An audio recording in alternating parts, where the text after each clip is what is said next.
Greetings, loyal viewers! Now, before we get started with this, I want to take this moment to say thank you to my 100 subscribers. Like, seriously, if not for the love and support and even patience of you guys, I probably would have stopped doing this a while ago. So, once again, I thank every single one of you, and I hope this video satisfies. So, with that said, let's go ahead and end the Spyro Trilogy on Gargantuous Reviews with what some consider to be the absolute best in the trilogy, Spyro 3: Year of the Dragon. I'm holding it the wrong way, aren't I? At this point, Spyro was pretty much, alongside Crash Bandicoot of course, a force to be reckoned with. The first game, though a big critical and even commercial success, has truly begun to show its age nowadays, as I stated in my first review. The sequel, doing what any great sequel should, took what was previously established in the first game and took it to new heights, as well as giving us one hell of a truly memorable antagonist. So naturally, Insomniac decided to go out with a bang with the third entry in the series, Spyro: Year of the Dragon. The game wanted to really up things up even more so from what Spyro 2 already improved upon and went even crazier. Not only adding more mini-games for Spyro, but also adding not one, not two, but 5 new playable characters, with one of these being Sparx himself, Spyro's dragonfly companion. The game still controls smoothly and beautifully, apart from a few areas, the music still being done wonderfully by Stuart Copeland, who brings out arguably some of his best work in this, and overall has even more worlds to visit with a crap ton more collectibles to find, as well as a second ending to the game with getting all of them. And what did I think of it? I think it's awesome! But maybe not Spyro 2 levels of awesome. Oh, g'day, bro. Fancy you showing up here, eh?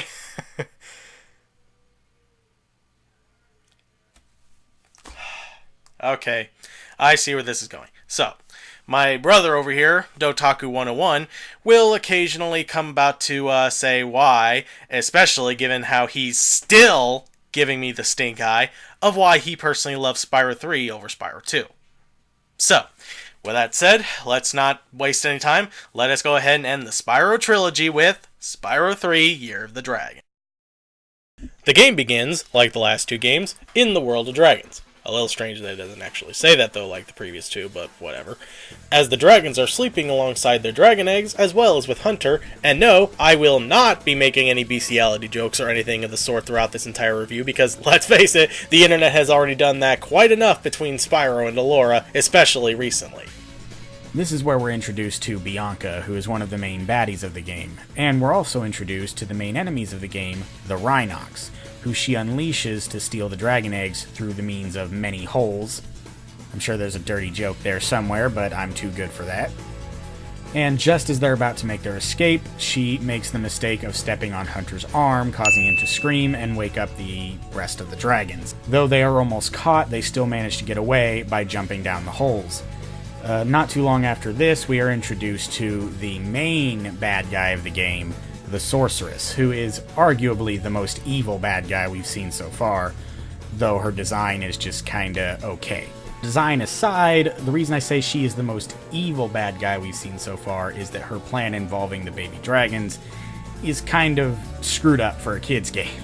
I'll certainly give it to you that the Sorceress is, in many ways, a more menacing villain than ever before, but there are good reasons why, despite that, she's not exactly the most memorable of all of them. The first reason that we'll get to later on, as it doesn't really bother me quite as much as the other reason. The second and most notable reason, however, is that whereas Ripto and Spyro constantly butted heads throughout Spyro 2, building a more heated connection leading up to the final fight, which helped make it, as well as him, all the more memorable, here though, and I kid you not, there's absolutely nothing like that throughout the entire game. And I mean the entire game. Thus, making the final fight with her in particular seem just not as important or even impactful, despite such a terrifying motivation for its kids' game, which we'll get to later. And don't worry, we'll get to what she plans to do later on, but considering that's actually the most terrifying factor about her, but whatever. Anyway, after Spyro and Hunter decide to chase after the dragon eggs and the enemies due to the fact that the other dragons can't fit down the holes, the adventure begins. And at this point, I think I just came a bit. We begin the game, and you know what, right off the bat, the soundtrack is still pretty damn good. Probably the second best in the series, in my honest opinion. Take the first hub world, Sunrise Spring, for example. On top of the level looking beautiful and getting a rather humorous attempt at a threat by Milhouse. Oh, I'm not kidding, by the way. That is the voice of Milhouse doing the voice of Bianca. Kinda makes weak threats like this one all the more funnier and pathetic, doesn't it? So, you're the one in charge of rescuing the eggs, huh? How sad. Look here, Dragon. If you know what's good for you, you'll turn around and crawl back up that hole you came through. Getting back to the hub world for another moment here, not only is the music really nice as usual,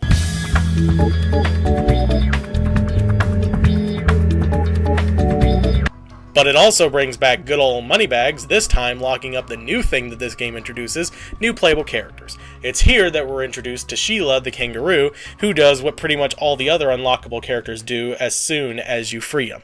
Beat the living tar out of them.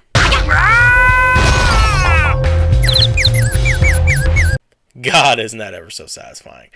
Overall, while the hub worlds themselves are not as memorable as the ones in Spyro 2, and none are quite as big and vast and beautiful as Autumn Plains, they're still a lot of fun to roam around. Unlocking the various side characters will not only gain you access to their individual levels, but also little mini-levels with those characters inside the various worlds. Speaking of the worlds, while I'll be the first to admit that Sunny Villa isn't exactly as fun or visually interesting as the first world from Spyro 2, Glimmer, it's still a pretty good introductory level with a lot of good platforming, some really cool themed Rhinoc enemies, some funny characters to meet, and of course a beautiful, bright, colorful area to explore. And honestly, the vast majority of the rest of the levels are either just as good or better, meaning that most of the levels in this game are a ton of fun to play through. And those mini levels starring the various side characters, as well as a bunch of smaller mini games starring Spyro that are scattered throughout these levels, add a ton of variety so that things are constantly getting mixed up so that you don't get too bored with just playing as Spyro all the time. While they certainly do add a fair deal of variety, as the game progresses, however, you'll eventually discover that there are times that this doesn't always work in the game's favor, but we'll elaborate more on that soon enough.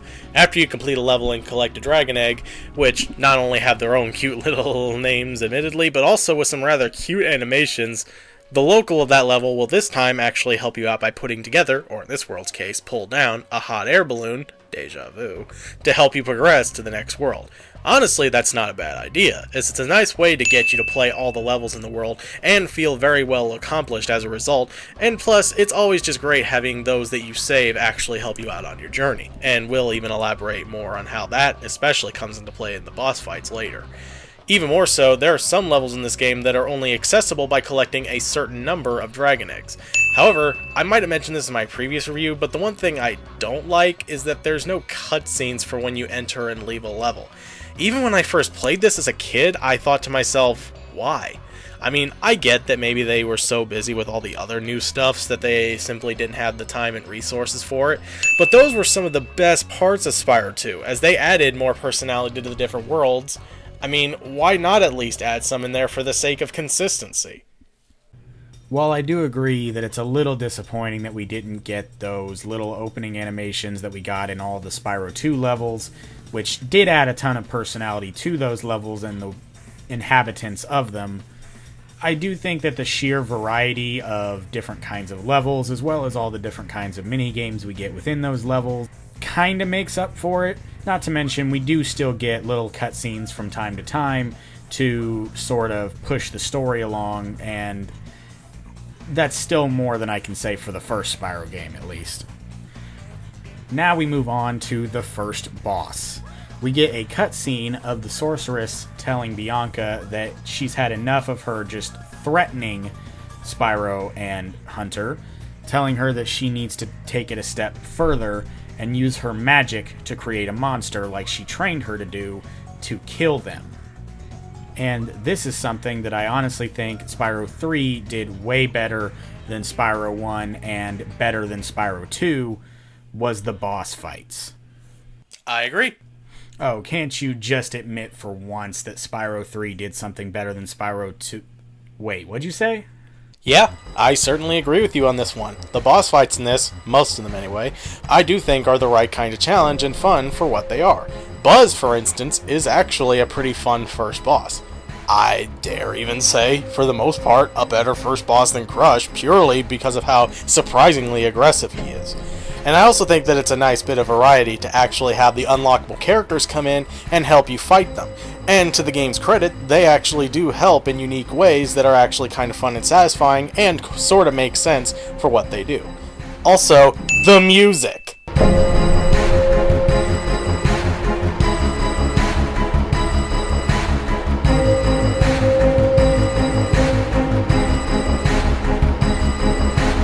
Good stuff. Moving on to World 2, Midday Garden, we're introduced here to Sergeant Bird, a flying penguin with rocket launchers on his shoulders who commands an army of hummingbirds. I would normally make a joke on how you can't possibly make this stuff up, but then again, it's Spyro, you really shouldn't question it at this point.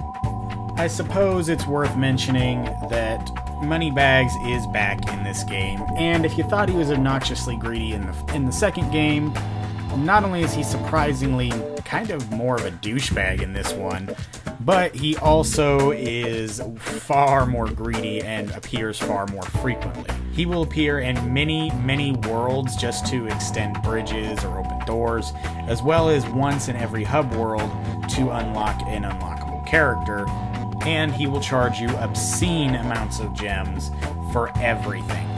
Like over 1,000 gems, and not even just for unlocking characters. He'll charge you that much just to extend bridges or open doors, which is just insane. However, he does get a bit more of a, shall we say, comeuppance at the end of the game that we'll talk a bit more about later. Okay, yeah, I remember making a joke of this sort of thing in my last review, but good friggin' god, that is ridiculous. After completing a couple of levels, including the aforementioned Sergeant Bird level, we get to a cutscene mainly involving Bianca and Hunter as, not too surprisingly, they do slowly start to form a bit of a romantic connection throughout the game, and naturally Spyro, boys being boys, quickly starts to see this as a problem on their mission. Getting back to the new playable characters for a moment, I should now mention that Sparks, Spyro's Dragonfly buddy and life counter, is also playable. How, you may ask? Well, after you've beaten a boss, you can then return to the previous hub world and go to Spark Signs, where Zoe will take Sparks to a hidden location of that world. And honestly, these levels are actually kind of fun. Sure, the controls are a bit weird at first, but much like most of the levels in minigames dedicated to the other playable characters, the level design is built around this control scheme. Even better, beating them unlocks some really cool stuff for Sparks, including picking up treasure from even further away, pointing to where any lone treasure's left, even though you could already do that in Spyro 2, taking an extra hit often, and breaking open containers, as well as unlocking fast travel through the Atlas. At a time when fast travel wasn't exactly a thing yet in gaming, at least not a common thing, that's actually pretty cool. Okay, so remember what I was talking about earlier about this game's ambition not always working in its favor? Well, that's because, and this is what's kind of ironic about this game, is that this game's biggest strength is also kind of its biggest weakness. Don't get me wrong, Spyro 2 had its fair share of bad, even infamous minigames as well, but this game in my opinion not only do I feel has even more abundance of bad minigames spliced in with the really good, even great ones, but some I still absolutely loathe even as an adult.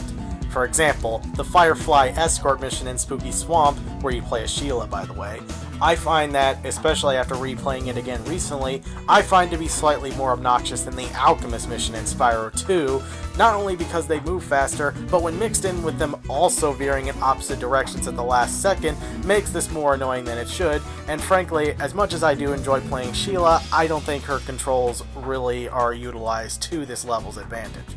Although I will say, the haiku speak in this level is just freaking adorable. And, while this one's not really as much a minigame exactly, playing Sergeant Bird in the main area of the level Enchanted Towers, while really cool at first, quickly becomes boring. I mean it, it is so ungodly tedious. Why? Two reasons. One, the level is friggin' gigantic, which I'm normally for, but with Sergeant Bird's controls, while fun in other minigames as well as his own level, is simply tedious in a place this big. 2, because the level is so huge, finding all of the collectibles in this level with Sergeant Byrd, with having to search every nook and cranny, gets real tiring real fast. Also, of all the really fun minigames to bring back from Spyro 2 in this, why the bone collecting one from Skelos Badlands? I mean, okay, it's far from the worst choice they could have picked, especially since they already did pick one in Spooky Swamp, and to be fair, the bone dance is still a load of fun to watch, but why not instead fighting off the lava lizards from that level? That one I honestly thought was more fun than the bone collecting mission. Oh, and don't worry there, loyal viewers, I know what you're all thinking, and don't worry, we'll get to the real bad ones soon enough. And now we move on to the second boss, Spike.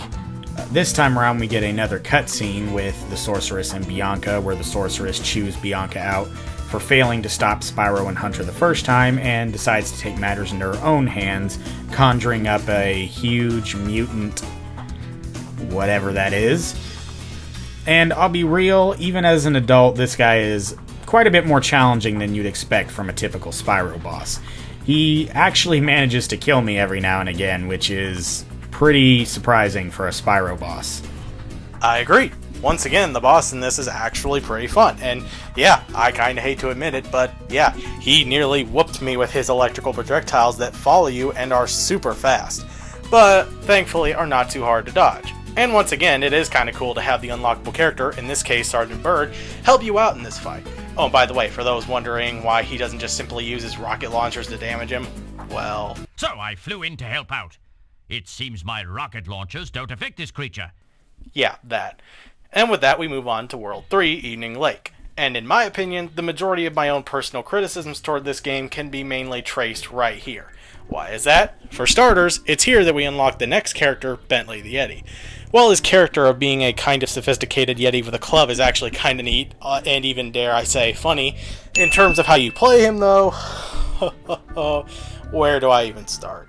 If you thought Sergeant Byrd was just a little too sluggish and tedious at times, Bentley's levels are ungodly slow and boring, as all you do is go slowly, and I do mean slowly, from point A to point B, and smash shit. That's it. And it doesn't even help either that his minigames are arguably the most gimmicky in terms of how he's implemented in different levels. Oh, and speaking of which, you want to tell them or should I? How about we just say it at the same time? Good idea. The boxing match in Frozen Altars can fuck right off.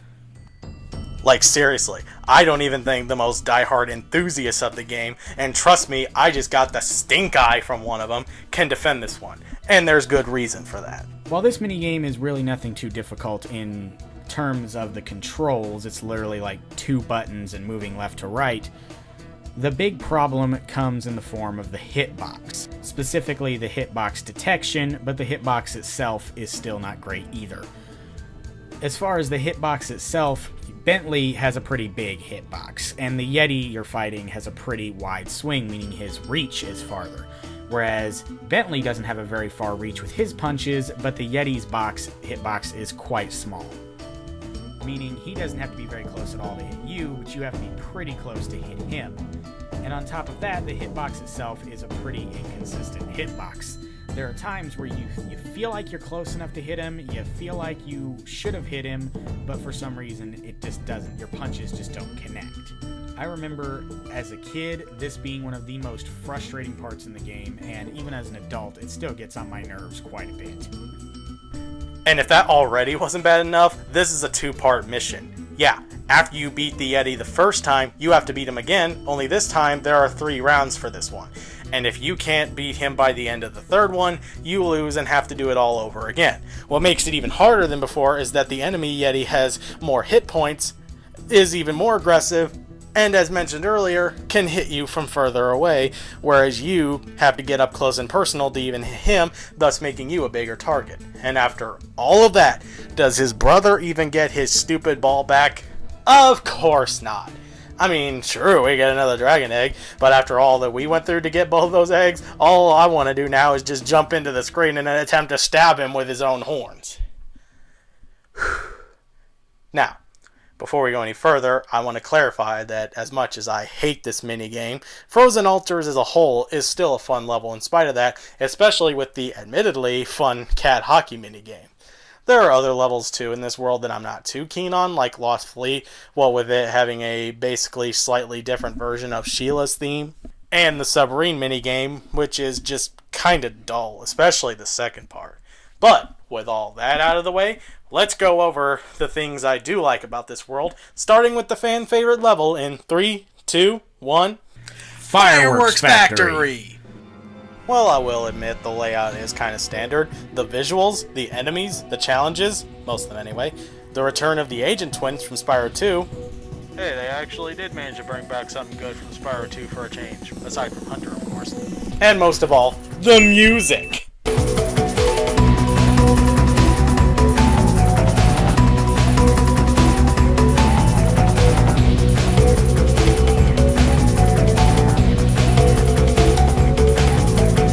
Awesome stuff. As someone who loves this game to bits, yeah, Fireworks Factory is pretty much my favorite level in the game. I just love the visuals, I enjoy the mini games, yes, even that kind of frustrating one where you have to shoot the dragons' tails off as you're flying after them. I love the music, and it just feels like the most Spyro level in the game, if that makes any sense. I suppose it's also worth mentioning that Spyro 3 was the only game in the trilogy to be composed by both Stuart Copeland and Ryan Beveridge. This level was apparently composed by Ryan, which you couldn't really tell because it still sounds like a Stuart Copeland composition, so I guess he really just took a lot of inspiration from him. Regardless, he did a fantastic job because it sounds awesome. Now, before we move on to the next boss, I think it's important to mention the order in which you should play the levels in this world in particular. Rule of thumb to anyone playing this for the first time, play the levels with the Hunter missions first beforehand. Because after completing a few levels, a cutscene will happen in which Hunter, like a friggin' dumbass, decides to press a suspicious looking button, which was originally a trap meant for Spyro, and if you haven't played the Hunter missions beforehand, or even in the previous worlds for that matter, they'll be pretty much unavailable until you've beaten the next boss. Speaking of which, remember what we were talking about earlier about the sorceress's reason for wanting the baby dragons? Take a listen to this. That's it. I've had enough. I'm going to create a monster to end all monsters. And I'm going to send it out to destroy all the dragons, even the little hatchlings. Yes, yes! It will smash them and crush them and grind them and tear them. Oh, yes! Smear them and smoosh them and crack them and crease them! This is a goddamn messed up lady. lady.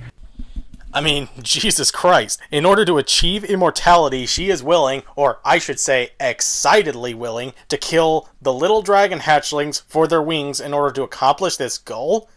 I'll admit, for as much crap as I might have given her earlier, that is just diabolically messed up. Finally being told what her plan is, Bianca obviously wants no part in that, and decides, while we're fighting off the next boss, to not only free Hunter from his cage, but also to help Spyro from this point forward on the rest of the way in defeating the sorceress.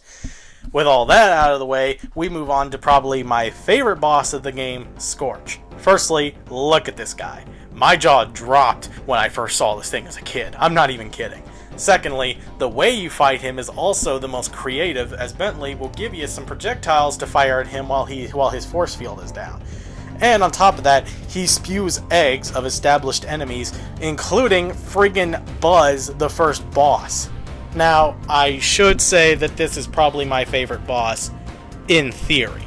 In execution, at least as an adult, he's surprisingly kind of easy when you realize that you can even hit him as he's about to spew eggs and launch his electric balls all over the arena.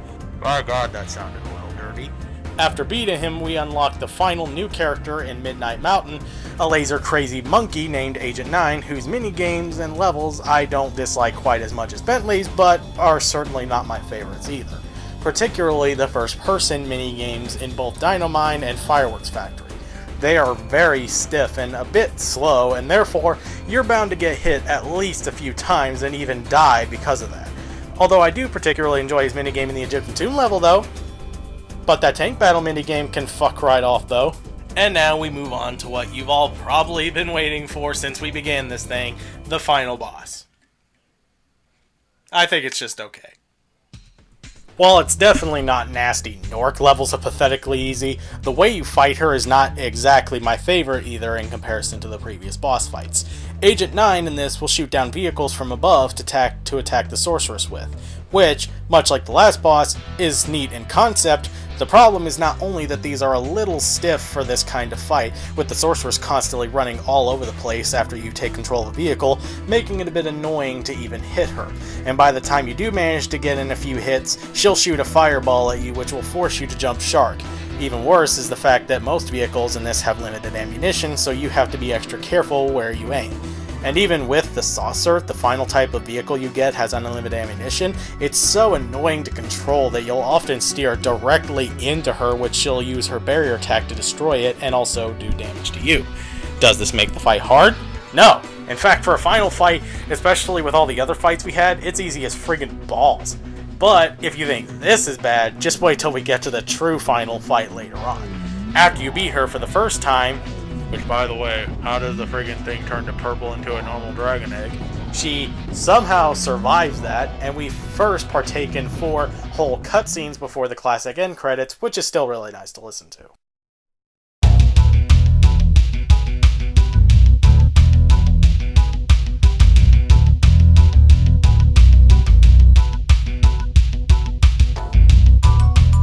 By God, that is awesome. And after you get all the collectibles, this time around you get something called the Super Bonus Round, which is really what it's called. Here you partake in chasing a bunch of egg thieves and saucers, this time carrying a lot of treasure. And you also get to play 2 new mini-games, which also reward you with a lot of treasure. One being pretty much a different version of the submarine chase mission from Lost Fleet, and the other being... okay, bro? Oh, it's funny you should ask, because this minigame right here, it needs to die in a friggin' fire. While it's certainly not as awful as the boxing minigame in Frozen Altars in terms of consistent mechanics, it is, in my opinion, one of the most frustrating minigames of them all that I still loathe even as an adult. It's one of those minigames where you have to be damn near perfect in order to win, by not wiping out more than once, and by getting as much boost from the stuns performed as much as humanly possible. You also have to aim the rockets you use to knock down your opponents, not only by getting just close enough as to make sure that they hit them, but also make sure that you time it and aim it where the rockets don't hit any of the crabs in the course that are used to slightly fill up your boost meter. Otherwise, you're not going to win first place by the end, and if you screw up too much, you might as well just start the race all over again. Like I said, the only reason I don't hate this as much as the boxing match is because at least it's mechanically sound, and it never quite feels like the minigame is working against you in an incredibly unfair way, but goddamn is it infuriating. And now, with all that out of the way, we then move on to the true final boss, the Sorceress on a Flying Saucer. Really? I mean, seriously, game, this is how you're gonna end things? Slowly fighting the sorceress with the already slow and awkward saucer controls?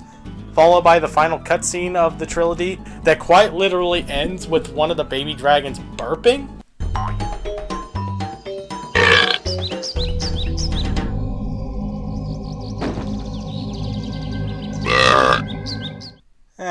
I guess it could have been worse. They could have stooped to even lower into the lower brow humor to end it all. And we have the end credits once again.